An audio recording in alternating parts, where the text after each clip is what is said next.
What's up, Empire Builders? Welcome to another video. This video is going to be jam-packed. We're going to go through a lot. There's a lot to cover here, and I'm excited. So if you like this sort of stuff, if you're here, hit the subscribe and bell notification, and let's dive right into it. So, all right, tonight, this was just published 3 hours ago. Tonight, there will be a fresh $112 billion that have new tariffs applied to them.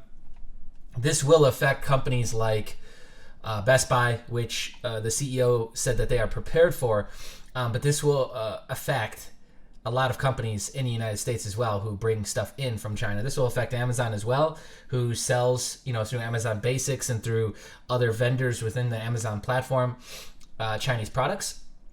But a 15% tariff on a total of 112 billion of Chinese goods are set to go into effect at midnight tonight. Many everyday grocery items and household staples will be targeted beginning Sunday. The newest round of tariffs on Chinese goods will cost the average American household $1,000 a year, JP Morgan estimates. Do they actually, yeah, they don't cover other brands this will affect. I released a list in the Discord of companies that it's been affecting up till now, but it seems like it's pivoting now into covering much more companies, okay, which will effectively cost us more because we're not getting it so cheap. And consumers will have a problem with that at first, but if we're raising minimum wage, which should take effect by 2025, I believe, to $15, maybe that needs to happen quicker, and I don't think $15 is quite enough. I think minimum wage should be somewhere around 25.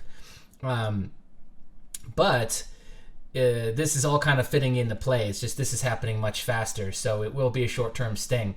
Now, I wonder my question is how much this is going to affect those middle earners that are kind of holding up a lot of the economy right now. But there's a bigger plan behind it, otherwise it wouldn't be happening. All right, so now let's pivot now into this narrative that I've seen here over the last couple days, which I love analysts because they're really good at cherry-picking whatever they want to fit a certain narrative. So the narrative is that insider selling is at an all-time high since 2007. I reported on that the other day, that CNN piece, and that we're heading towards really challenging times and recession and depression and apocalyptic times, and it's all coming to an end, right? And there's a lot of analysts pushing this, and I think this is really, really boring. It's a bias, it's a belief, and once you get locked into that, you don't see anything else. How come? Question this. Ask yourself this. How come you don't see a lot of analysts talking about space and where we're going with space and the space cash system we're going to need and the intergalactic system we're going to need? We're not that far off. We're 10 years or less away. How does that fit into this picture? So you're telling me that all of a sudden we're going to go right into the deepest, darkest depression we've ever seen in existence, where we're out in the streets fighting each other, and that's why we need to justify building a bunker in the backyard with 2 years of food supply, but in 10 years we're going to end up in space. How's that going to work? I'm not getting it. How about instead we admit that we are at a serious crossroads, a serious, as Dalio says, paradigm shift, and we don't know what it's going to bring? How about we just admit that we're uncertain? FUD, fear, uncertainty, doubt. We have fear on the current markets. We have uncertainty and we have doubt. Stop trying to come out and act like you're a fucking expert on all this shit, and just because all these pieces that fit your bias are now available and there's a super important person on TV confirming your bias doesn't mean it's going to go that way. Furthermore, even if you felt that way, wouldn't you love to challenge yourself to see if you're wrong, to see if you could get a more complete picture? Because, isn't that what we're supposed to do as analysts? I don't know. Sometimes this niche is so exhausting because all people want to do is get on videos like this and talk about how the world's going to end next week. How is that benefiting anyone? You're just creating more fear. You're a fearmonger. You're not giving them a plan. You're not, telling them what kind of gold and metals they should be buying, what coins, what cuts, from where. You're not showing them how to make, how to start cash flow businesses. You're just talking shit. All right, enough rant. So Ray Dalio warned serious problem and bond blow-off that repeat the late 30 looms. So Dalio previously has predicted that there's a paradigm shift going on, and there absolutely is. We're about to jump into space. We're in this next huge mega greed cycle in the S&P, where usually towards the tail end of it, there's this new technology. We have serious advancements happening in autonomous vehicles, self-driving vehicles, AI, video gaming technology, VR technology.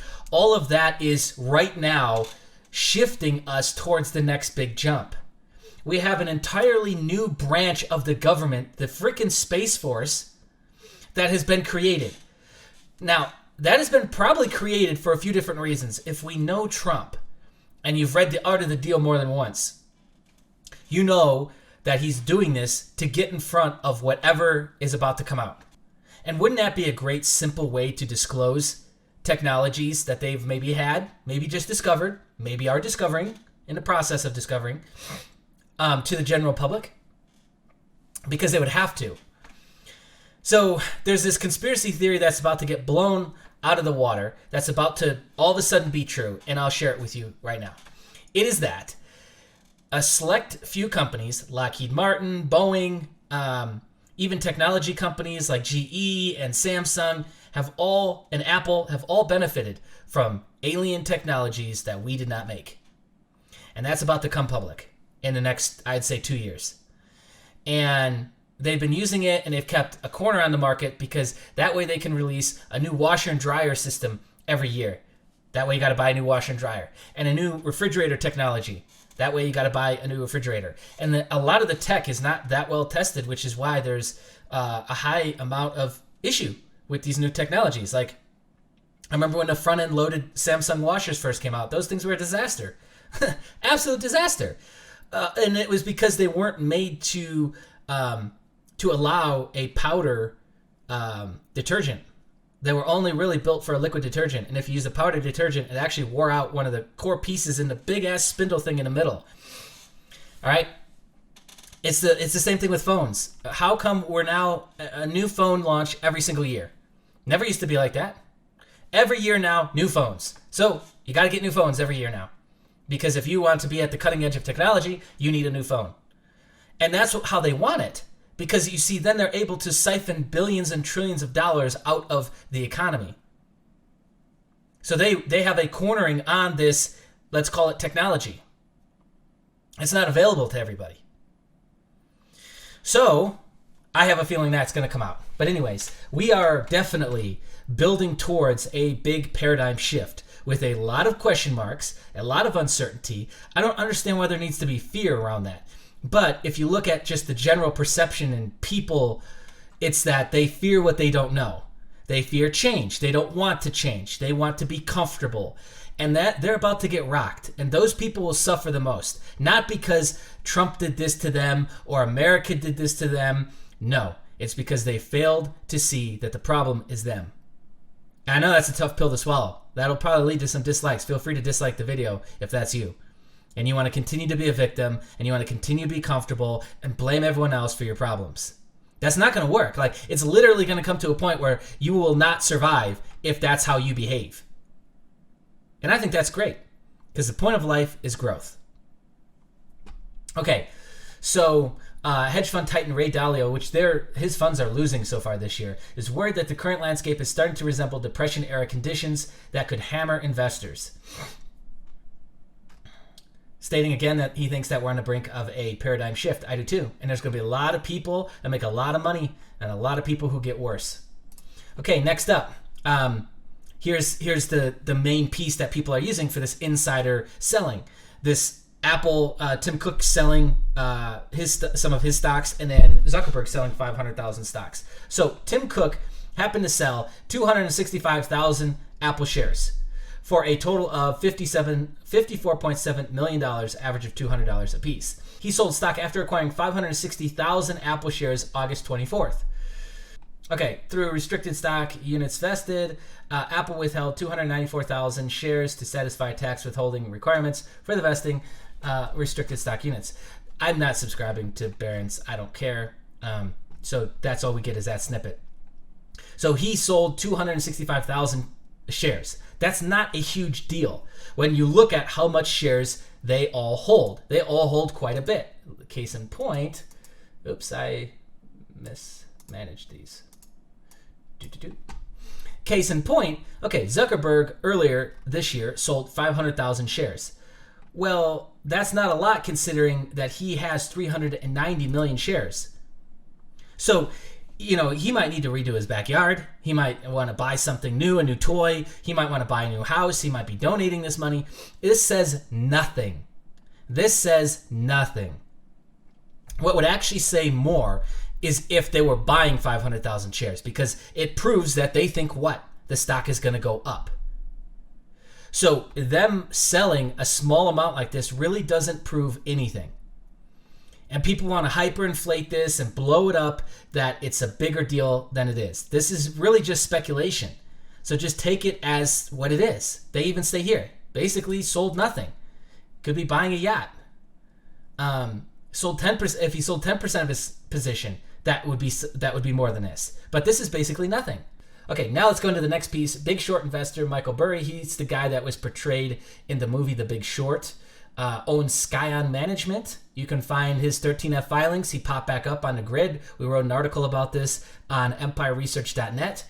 Basically, he was out of the public eye, completely hidden up until last year, quarter four, his 13F filings, which are required when you have a certain amount of investment in your fund. And now it looks like he's coming back on the scene right in time for, who knows, maybe another recession, maybe another pivot, a paradigm shift in time. Michael Burry, the investor made famous from The Big Short, told Bloomberg Wednesday that he sees a bubble in passive investing. Many other managers have called out the investment strategy, which they say isn't the best course of action for investors in the current market environment. Okay, he's calling it a bubble. That bubble is ignoring small cap stocks, said Burry, who is a key figure in Michael Lowe's best-selling The Big Short, played Christian Bale in the movie at the same name.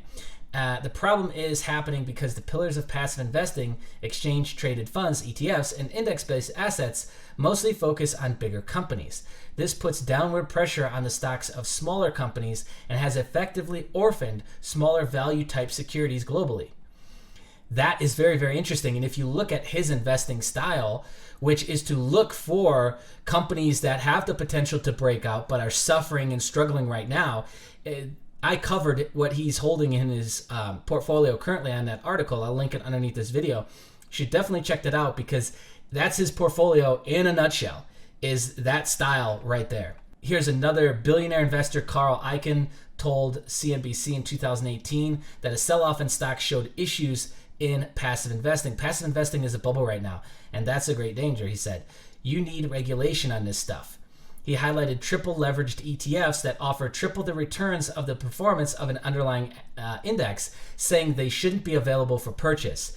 That reminds me of the subprime mortgage, does it not? When B and C rated junk is mixed with a little bit of A rated, and we've got all of a sudden this new vehicle. That's what this is. That could be a problem. Today you have triple leveraged ETFs. That's crazy. He said you have these index funds and leveraged ETFs against them, where I don't see the difference between that and 1929. See, I don't know much about the 1929 Great Depression, so I don't know how that relates. Another hot take. I wouldn't advise anyone to be a passive investor. My strongest advice is not invest in passive U.S. equity funds. I think the fact that passive investing and robo-advisors are going to exacerbate problems in the market because it's hurting behavior. I would actually absolutely agree with that. The robo investment tools I think are mostly garbage unless you're seriously buying at a huge dip, and even then I think it would be questionable as to what percentage you would put into those, and I would absolutely make sure that they aren't over leveraged ETFs of an ETF of an ETF. I would absolutely make sure of that as well. Okay, here's another hot take. Howard Marks: might the inclusion and overweighting in ETFs of market darlings or unicorns, a source of demand that may have driven up the prices, be a source of stronger than average selling pressure on the darlings during a retreat? We won't know until it happens, but it's not hard to imagine the popularity that fueled the growth of ETFs in good times, working to their disadvantage in bad times. Robert Schiller: the problem is that if you're talking about passive investing, The problem is that if you're talking about passive indexing, that is something that is really free riding on other people's work. That's interesting take. Here's Jack Bogle. Jack Bogle is the founder and chief executive of the Vanguard Group, which Vanguard Group and Vanguard ETFs are among my favorite. And I love that because they've consistently paid out a certain percentage for a very long time. They're, I think, just above 3%. You're not going to get rich off of this, but it's a solid place to put your money. I do not believe such a concentration would serve the national interest, he wrote. Interesting. So they just grabbed a bunch of hot takes on essentially passive investing. Okay, the world's biggest wealth manager says it's time to sell stocks. So that's interesting. On CNBC just last week, there was a JP Morgan analyst who said that this is the worst of it. So it just depends on who you want to read and what you want to talk about. Okay, so this is UBS Wealth Management Chief Investment Officer Mark Haffel said that the group, which managed more than $2.4 trillion, has shifted to an underweight recommendation on equities. Equities, bonds, ETFs. Yeah, okay. All right, what else I got here? Warren Buffett, Berkshire Hathaway, is sitting on the sidelines with $122 billion in cash. That is not a new piece. This is from earlier this month. And people have been tracking that with how much cash he's waiting on the sidelines for. That should be telling. He's waiting for whatever pullback happens, whatever, let's call it, recession happens. And he wants to capitalize on that. Gary Vaynerchuk, he's constantly talking about how he's sitting on the sidelines right now with a pocket full of cash. Robert Kiyosaki is waiting on the sidelines right now with a shitload of cash to wait for whatever, if fallout happens, to buy. All right.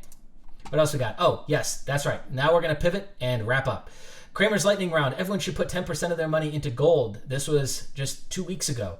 This is an interesting piece because I don't think Cramer's really ever talked about gold and been a fan of gold. And now he's basically coming out and saying that you should have gold in your portfolio, 10%, which it's not like Cramer is an authority. I know a lot of people do listen to him. But overall, the fact that it's getting more and more mainstream, you have Robert Dalio saying that this blow off or this paradigm shift will benefit gold.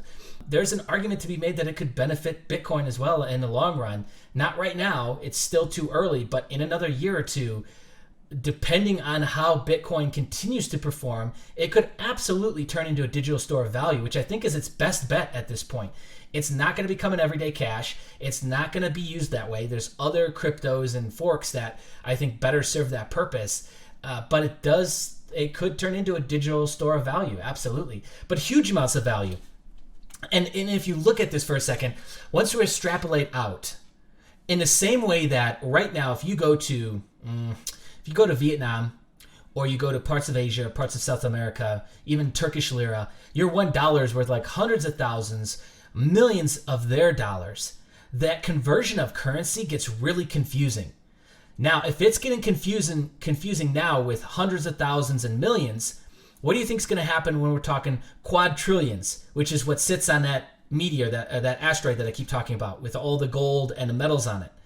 Okay, like, are we just going to bring back quadrillions and then expect everyone to now put 35 decimal places, and hundreds of variables? No, it's going to be impossible to do basic math. So something like Bitcoin would allow you to take quadrillions and work it back through and crunch it down to a decimal place and a certain amount of variables that people can understand. That's why I think a lot of people are missing the boat on what Bitcoin could become. It could take the big astronomical stupid numbers, bring it back into something that's manageable, and allow people to transfer value back and forth. Right? All right. Lastly, I want to share and end with stocks that have massive insider buying right now. What do you see is the main similarity here? Is that they're all in the shit right now except for three. Red Violet, RDVT, 87 up. MJCO up 8%. And where was the third one? Oh, here it is. Rode up 24%. Every other one, I believe, unless I'm losing it. 75% for WLFC. The rest are negative. And so Spark Energy, 27%. Gosh darn it. Okay, you get my point. And this is what's called value investing, which is what Michael Burry is mostly about. And value investing is when you see stocks like this that are struggling. So when people are buying, when there's insider buying specifically, it's because they might know something we don't. That is the main assumption. And they're buying because they expect it to go up, not go down. That's the only reason you see insider buying. Now, people down the street, who cares? Like, John, I like Google, I'll buy it. Insider buying is completely different. So here you go. Leave you with this. You can go ahead and pause the video, write these down, do your due diligence on these, look into them. But this is where some action is happening right now. Okay, that's it, my friends. If you like this video, smash the thumbs up button, subscribe, hit the bell notification, comment below if you got something to say. Be on the lookout, more videos dropping soon. Oh, and if I don't shoot another video, happy Labor Day. Happy Labor Day weekend. Enjoy it, my friends.